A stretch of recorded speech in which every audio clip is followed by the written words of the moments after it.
राघव राजा राम पतित पावन सीताराम। जानकी जीवन राम नाम सुंदर माधव मेघ श्याम। जानकी जीवन राम नाम सुंदर माधव मेघ श्याम। रघुपति राघव राजा राम पतित पावन सीताराम। रघुपति राघव राजा राम पतित पावन सीताराम। प्रभू रामचंद्रांच्या अंगी असलेले गुण म्हणजे जीवनाचे सर्व आदर्शच. या गुणगानाची गाथा म्हणजेच रामरक्षा स्तोत्र. रामरक्षा स्तोत्र हे सर्व स्तोत्रांमध्ये प्रभावी स्तोत्र आहे. या स्तोत्राची दोन वैशिष्ट्ये आहेत. एक म्हणजे हे स्तोत्र सर्व वाईट शक्तींचा नाश अत्यंत परिणामकारक करणारे असे स्तोत्र आहे. कारण देवाधिदेव श्री शंकरांनी बुधकौशिक ऋषींना हे स्तोत्र स्वप्नात येऊन सांगितले आणि त्यांनी सकाळी उठून हे स्तोत्र लिहून काढले आहे. तसेच या स्तोत्राचे दुसरे वैशिष्ट्य म्हणजे रामरक्षा स्तोत्र हे मंत्रस्वरूप आहे. त्यामुळे याच्या पठणाने किंवा नुसत्या श्रवणाने त्या व्यक्तींच्या अंगी आत्मिक सामर्थ्य निर्माण होतेच, शिवाय ज्या ठिकाणी या मंत्ररूपी स्तोत्राचे उच्चारण होत असते त्या उच्चारणातून निर्माण होणाऱ्या मंत्रलहरींमुळे त्या घरातील आणि परिसरातील दुष्ट शक्तींचा नायनाट होऊन परिसर पवित्र होतो. आज आपण दररोजच्या व्यापांनी पुरते वेढले गेलो आहोत. मानसिक ताण वाढतायत, चित्त शांत नाही. आनंदी समाधानी जीवन होण्यासाठी रामरक्षा स्तोत्र पठण घरात रोज झाल्यास घरात सुख शांती येईलच. त्याशिवाय आपल्या लहान मोठ्या अडचणींवर मात करण्याचे बळ आपल्या कुटुंबात निर्माण होईल. वाईट विचार नष्ट होतील. मुलांचे विद्या अभ्यासात लक्ष स्थिर होऊन त्यांना जीवनाच्या अखेरपर्यंत सतत साथ देणारी यशाची खरीखुरी गुरुकिल्ली मिळाल्याचे प्रत्ययास येईल.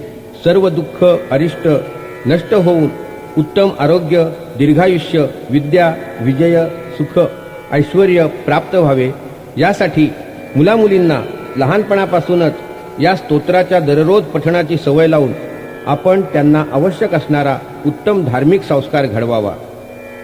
रामरक्षा स्तोत्र हे दररोज दिवे लागणीनंतर म्हणावे. शुचिर्भूत होऊन तबकडीत उदबत्ती लावून ठेवावी. शक्यतो पद्मासनात बैठक घ्यावी. रामरक्षा स्तोत्र ज्या पद्धतीने म्हणावयाचे असते त्याच विशिष्ट पद्धतीने म्हटलेले येथे आपण ऐकाल. रामाचा परमभक्त मारुती आहे, म्हणून रामरक्षा स्तोत्रानंतर लगेच मारुती स्तोत्र म्हणावयाचे असते. त्यानंतर लावलेली उदबत्ती आपल्या घरातून वाईट शक्तींचा नायनाट होऊन सर्व चांगले व्हावे अशा स्वरूपाची आपली स्वतःची मागणी मनात बोलत सर्व घरातून दारापर्यंत फिरवावी. तबकडीतील अंगारा घरात सर्वांना लावावा. राहिलेला अंगारा डबीत साठवावा. या अंगाऱ्याचा उपयोग अडचणींच्या वेळी जरूर होतो. कामासाठी प्रवासासाठी बाहेर जाताना थोडासा अंगारा पुढीत न्यावा. शक्य नसेल तेव्हा किंवा रोजच ही ध्वनिफीतच वापरण्यास हरकत नाही, कारण तयार करतेवेळी ही ध्वनिफीत अत्यंत धार्मिक, पवित्र आणि शास्त्रशुद्ध पद्धतीने संस्कारित केली आहे. श्री रामरक्षा. उपासनादिज्ञानानां मार्गदर्शन तत्परः मत्याग्रतया च धन्योऽसौ दत्तात्रेय कवीश्वरः पाण्डित्यं भूषणं यस्य विनयेन समन्वितम् लोके दुर्लभमेतद्धि वर्तते तत्कवीश्वरे. सद्गुरुभ्यो नमो नमः. श्रीगणेशाय नमः. अस्य श्रीरामरक्षा स्तोत्रमन्त्रस्य बुधकौशिक ऋषिः श्रीसीतारामचन्द्रो देवता अनुष्टुप् सीताशक्तिः श्रीमद्हनुमानकीलकम् श्री सीतारामचन्द्र प्रीत्यर्थे रामरक्षा स्तोत्र मन्त्र जपे विनियोगः।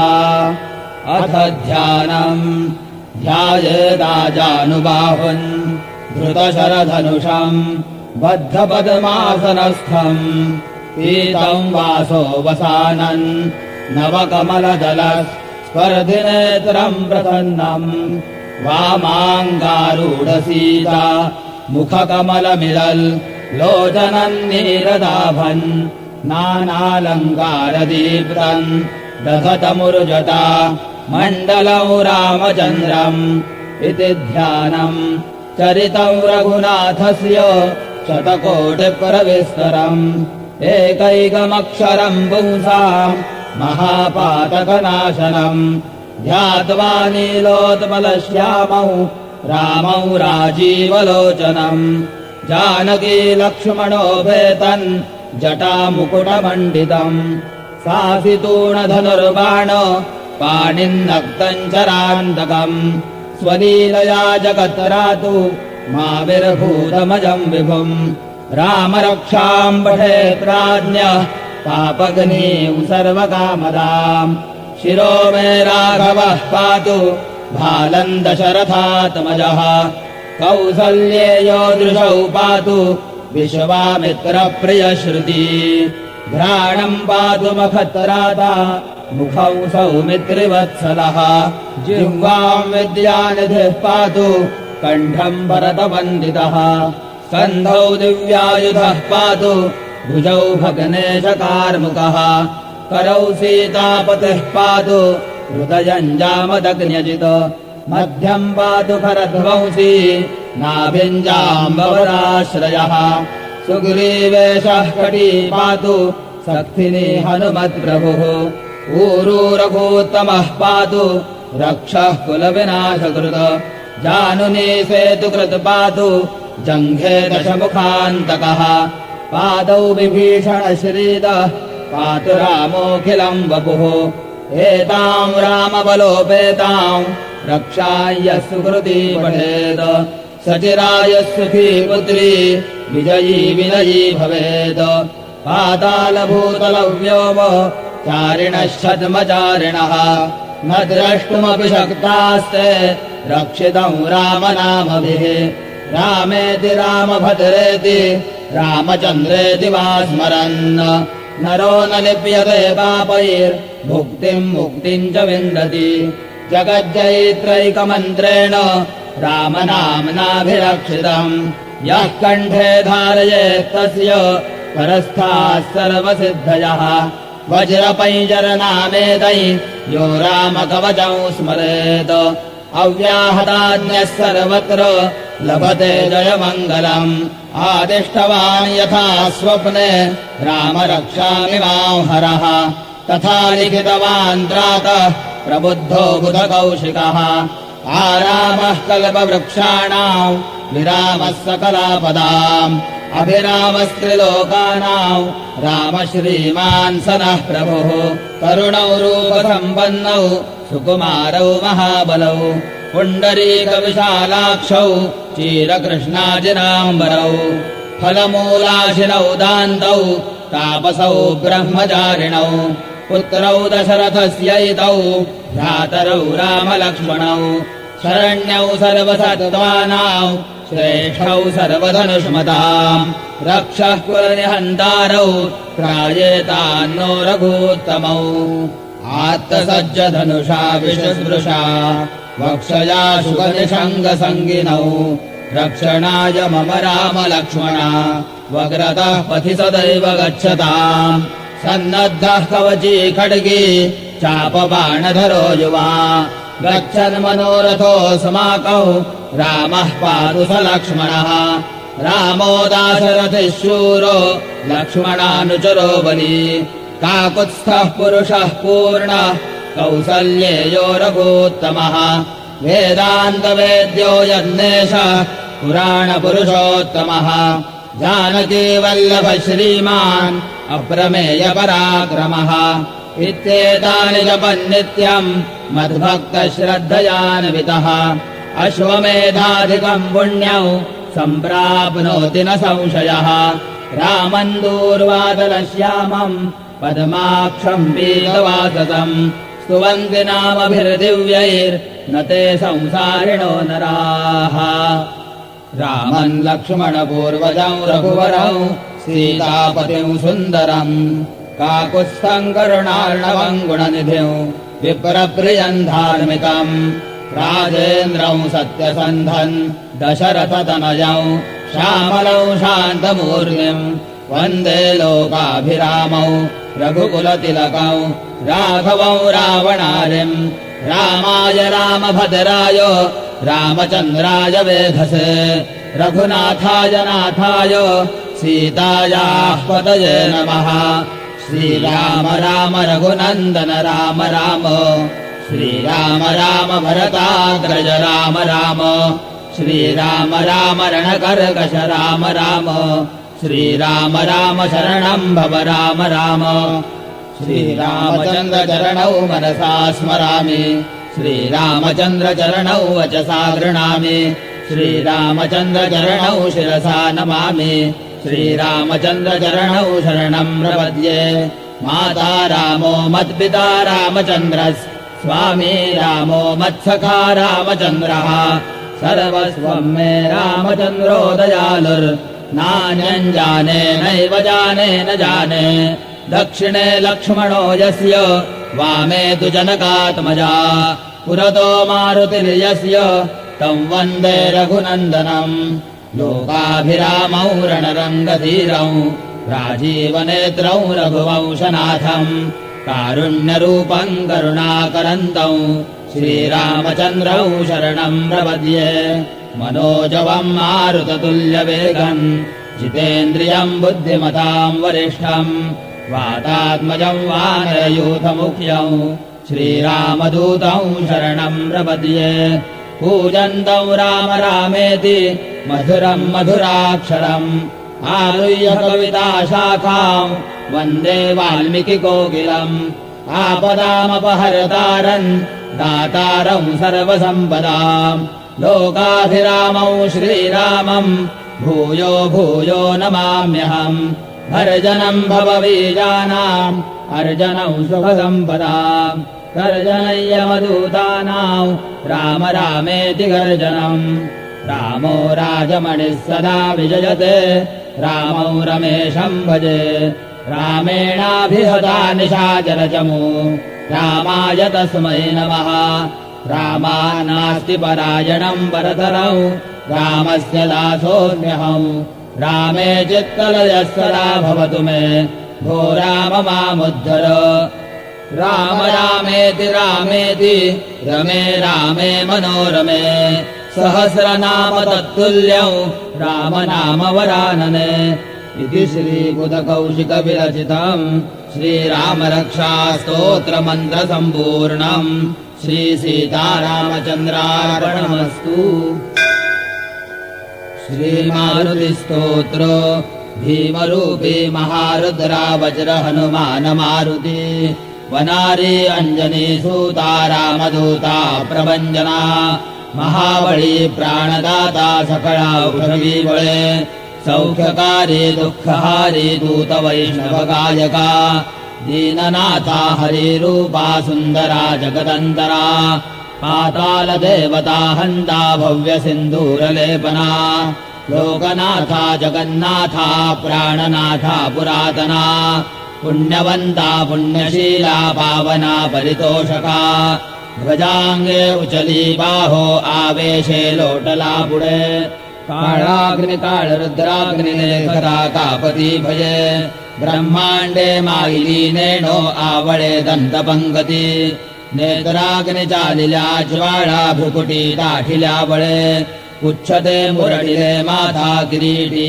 कुण्डले बरी सुवर्णकटिका सोटी घंटा किंकिणी नागरा ठकारे पर्वता ऐसा नेटका सडपातळू चपळांग पाहता मोठे महाविद्युल्लते बरी कोटीच्या कोटी उड्डाणे झेपावे उत्तरेकडे मंद्राद्री सारिका द्रोणो क्रोधे उत्पाटिला बळे आणिला मागुती नेला आला गेला मनोगती मनासी टाकिले मागे गतीसी तुळना नसे अनुपासोने ब्रह्मांडा येवडा होत जातसे तयासी तुळना कोठे मेरुमांदार कुटे ब्रह्मांडा भोवते वेढे वज्रपुच्छे करू शके तयासी तुळना कैचे ब्रह्मांडी पाहता नसे आरक्त देखिले डोळा ग्रासिले सूर्यमंडळा वाढता वाढता वाढे भेदिले शून्यमंडळा धनधान्य पशुवृद्धी पुत्र पौत्र समग्रही पावती रूप विद्यादि स्तोत्र पाठे करूनिया भूत प्रेत संबंधादि रोग व्याधि समस्तहि नासती तुलसी चिंता आनंदे भीम दर्शने हे धरा पंधरा श्लोकी लाभली शोभली बली दृढ हो निसंदेहो संख्या चंद्र कळा गुणे रामदासी अग्रगण्यू कपिकुळासी मंडणू रामरूपी अंतरात्मा दर्शने दोषनासती इति श्री रामदास कृतम् संकट निरसनम् मारुति स्तोत्रम् सम्पूर्णम् श्री मारुतिराजार्पणमस्तु। बोल बजरंग बली की जय, सियावर रामचंद्र की जय, पवन सुत हनुमान की जय। राम लक्ष्मण भरत शत्रुघ्न जानकी जय बोलो हनुमान की जय बोलो हनुमान की जय बोलो हनुमान की। जय श्री राम राम राम राम राम।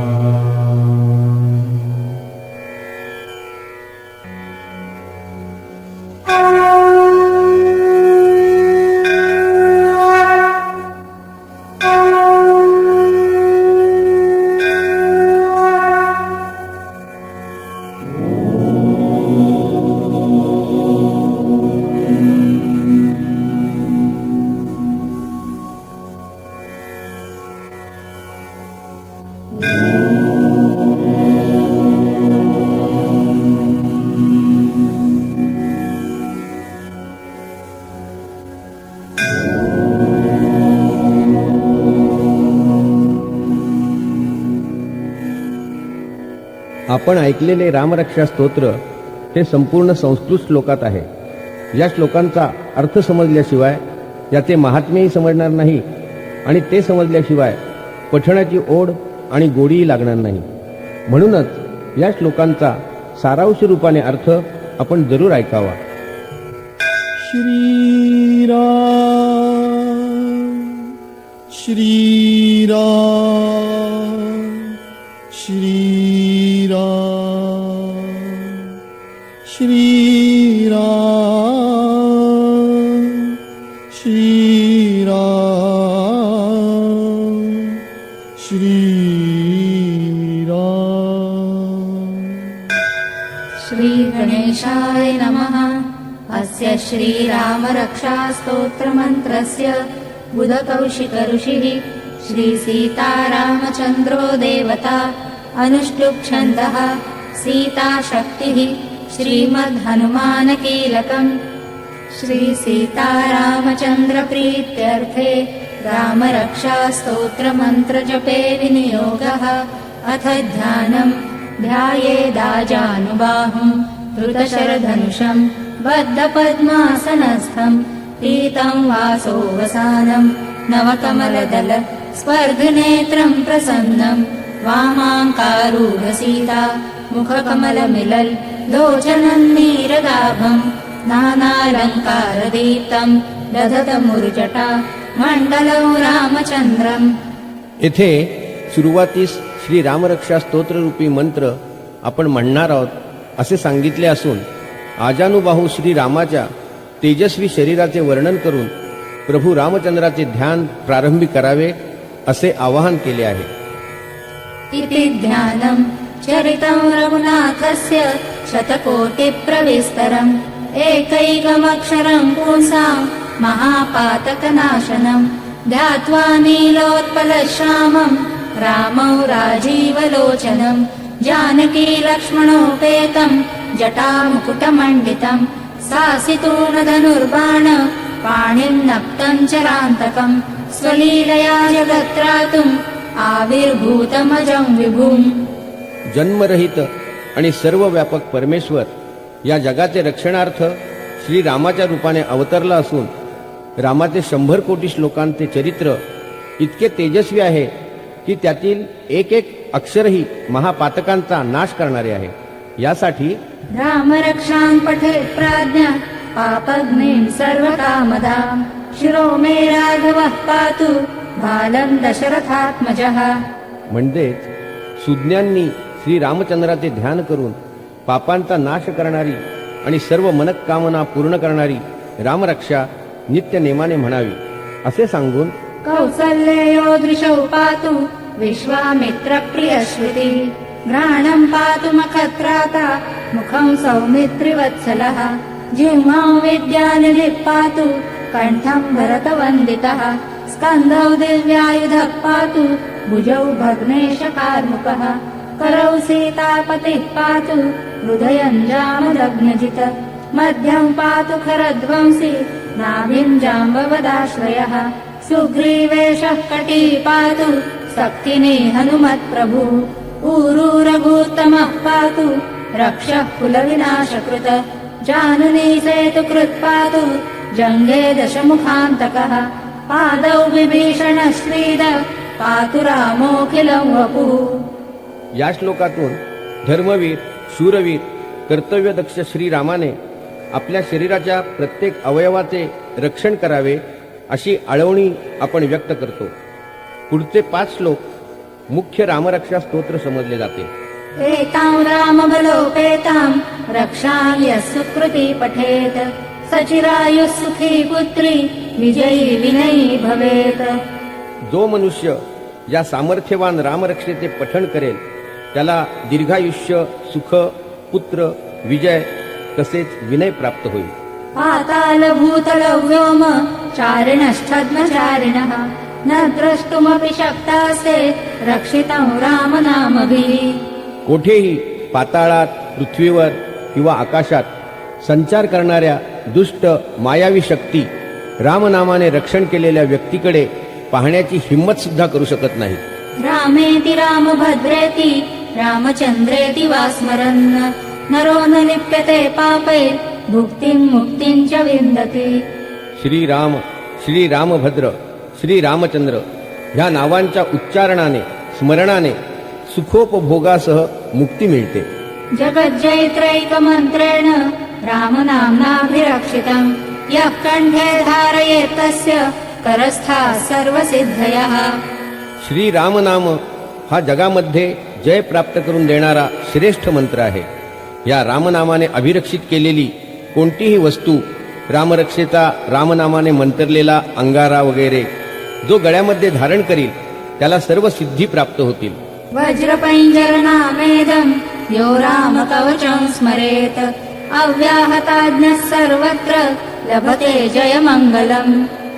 रामकवच हे बळकट पिंजऱ्यासारखे संरक्षक आहे. म्हणूनच याला वज्रपंजर म्हणतात. आणि जो ह्या रामकवचाचे स्मरण करेल त्याची आज्ञा कुठेही कधीही अमान्य केली जाणार नाही. त्याचा सर्वत्र विजयच होईल, त्याचे कल्याण होईल. भगवान शिवशंकराने रामरक्षा बुधकौशिक ऋषींना स्वप्नात सांगितल्यावर त्यांनी प्रातःकाळी जागे झाल्यावर ती लिहून काढली. या अर्थाचा हा श्लोक ऐका. आदिष्टवान् यथा स्वप्ने राम रक्षामि मां हरः तथा लिखितवान् प्रातः प्रबुद्धो बुधकौशिकः. रामरक्षेच्या पुढील श्लोकातून श्री रामचंद्रांच्या रूपाचे गुणांचे तेजाचे वर्णन असून सावलीसारखा सतत त्यांच्याबरोबर असलेल्या लक्ष्मणासह श्रीरामाने आमचे रक्षण करून यज्ञाधिपती पुरुषोत्तम श्रीराम हे पूर्ण ब्रह्म असल्याचे म्हटले आहे. ऐका हा. आरामः कल्पवृक्षाणां विरामः सकलापदाम् अभिरामस्त्रिलोकानां रामः श्रीमान् सनः प्रभुः तरुणौ रूपसम्पन्नौ सुकुमारौ महाबलौ पुण्डरीकविशालाक्षौ क्षीरकृष्णाजिनाम्बरौ फलमूलाशिनौ दान्तौ तापसौ ब्रह्मचारिणौ पुत्रौ दशरथस्यैतौ भ्रातरौ रामलक्ष्मणौ शरण्यौ सर्वसत्त्वानां श्रेष्ठौ सर्वधनुष्मतां रक्षकुलनिहन्तारौ त्रायेतानो रघुत्तमौ आत्तसज्जधनुषा विशस्पृशा वक्षया शुभनिषङ्गसङ्गिनौ रक्षणाय मम रामलक्ष्मणा वग्रतः पथि सदैव गच्छताम् सन्नद्धः कवची खड्गी चापबाणधरो युवा गच्छन्मनोरथोऽस्माकम् रामः पातु स लक्ष्मणः रामो दाशरथिः शूरो लक्ष्मणानुचरो बली काकुत्स्थः पुरुषः पूर्णः कौसल्येयो रघुत्तमः वेदान्तवेद्यो यज्ञेशः पुराणपुरुषोत्तमः जानकी वल्लभः श्रीमान् अप्रमेय पराक्रमः तर इत्येतानि जपन् नित्यम् मद्भक्तः श्रद्धयान्वितः अश्वमेधाधिकम् पुण्यम् सम्प्राप्नोति न संशयः. हा श्लोक श्रीरामाच्या नावाचा श्रद्धापूर्वक जप अश्वमेध यज्ञाच्या पुण्याहूनही निःसंशय अधिक पुण्य देतो असा निर्वाळा देतो. रामम् दूर्वादलश्यामम् पद्माक्षम् पीतवाससम् स्तुवन्ति नामभिर्दिव्यैर् न ते संसारिणो नराः. रामम् लक्ष्मणपूर्वजं रघुवरम् सीतापतिम् सुन्दरम् काकुत्स्थम् वरुणार्णवम् गुणनिधिम् विप्रप्रियम् धार्मिकम् राजेन्द्रम् सत्यसन्धम् दशरथतनयम् श्यामलम् शान्तमूर्तिम् वन्दे लोकाभिरामम् रघुकुलतिलकम् राघवम् रावणारिम् रामाय रामभद्राय रामचन्द्राय वेदसे रघुनाथाय नाथाय सीताय पतये नमः. श्रीरामाची स्तुती आणि भक्तवत्सल प्रभू रामचंद्रांच्या प्रती वंदनीय भाव दर्शविणाऱ्या या श्लोकांनंतर रणांगणात कठोर असणारा भक्तांच्या रक्षणकर्त्या रामाला शरण जाऊन श्रीरामच आमचे सर्वस्व असल्याची जाणीव स्पष्ट करणारे हे श्लोक ऐका. श्रीराम राम रघुनंदन राम राम श्रीराम राम भरताग्रज राम राम श्रीराम राम रणकर्कश राम राम श्रीराम राम शरणं भव राम राम श्रीरामचंद्र चरणौ मनसा स्मरामि श्रीरामचंद्र चरणौ वचसा गृह्णामि श्रीरामचंद्र चरणौ शिरसा नमामि श्रीरामचंद्र चरणौ शरणं प्रपद्ये. माता रामो मत्पिता रामचन्द्रः स्वामी रामो मत्सखा रामचन्द्रः सर्वस्वं मे रामचन्द्रो दयालु नान्यं जाने नैव जाने न जाने दक्षिणे लक्ष्मणो यस्य वामे कुजनकात्मजा पुरतो मारुतिर्यस्य तं वन्दे रघुनन्दनं लोकाभिरामौ रणरङ्गधीरं राजीवनेत्रं रघुवंशनाथं कारुण्यरूपं करुणाकरन्तं श्रीरामचन्द्रौ शरणं प्रपद्ये. श्रीरामचंद्रांच्या स्तुतीनंतर अवघ्या एका श्लोकात अत्यंत परिणामकारकपणे हनुमंताच्या सामर्थ्याचे प्रभावी वर्णन आहे. तो श्लोक असा. मनोजवं मारुततुल्यवेगं जितेन्द्रियं बुद्धिमतां वरिष्ठं वातात्मजं वानरयूथमुख्यं श्रीरामदूतं शरणं प्रपद्ये. तर पूजन्तं राम रामेति मधुरं मधुराक्षरम् आरुह्य कविताशाखां वन्दे वाल्मीकिकोकिलम्. हा श्लोक रामायणाचे कवी महर्षी वाल्मिकी यांची थोरवी गातो. शेवटच्या पुढील श्लोकातून पुन्हा एकदा राम राम असे उच्च स्वराने रामनाम घेणाऱ्याचे राम रक्षण करतोच, शिवाय सुख संपदा प्रदान करून यमदूतांनाही जणू दूर ठेवतो. अशा श्रीरामाला पुनश्च एक वार वंदन असो या तऱ्हेचा अर्थ प्रतीत होतो. आपदामपहर्तारं दातारं सर्वसंपदां लोकाभिरामं श्रीरामं भूयो भूयो नमाम्यहम्. भर्जनं भवबीजानाम् अर्जनं सुखसम्पदां तर्जनय्यमदूतानां राम रामेति गर्जनम्. रामो राजमणिः सदा विजयते रामौ रमेशं भजे रामेणाभियता निशाचरचमु रामाय तस्मै नमः. रामान्नास्ति परायणं परतरं रामस्य दासोऽस्म्यहम्. रामे चित्तलयः सदा भवतु मे भो राम मामुद्धर. रामरक्षेचा शेवटचा श्लोक म्हणजे भगवान शंकराची श्रीरामाप्रती असलेली भक्ती, त्याचे तेज, त्याचे सामर्थ्य किती अफाट आहे हे पार्वतीस सांगताना भगवान श्री शंकर म्हणतात की राम राम राम हा एक नामोच्चार विष्णू सहस्त्रनामाशी बरोबरी करणारा आहे.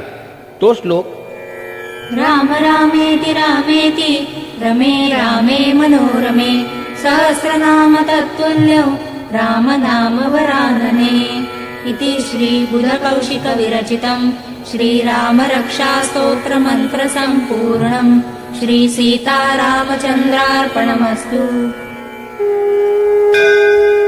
श्रीराम श्रीराम श्रीराम श्रीराम श्रीराम श्रीराम.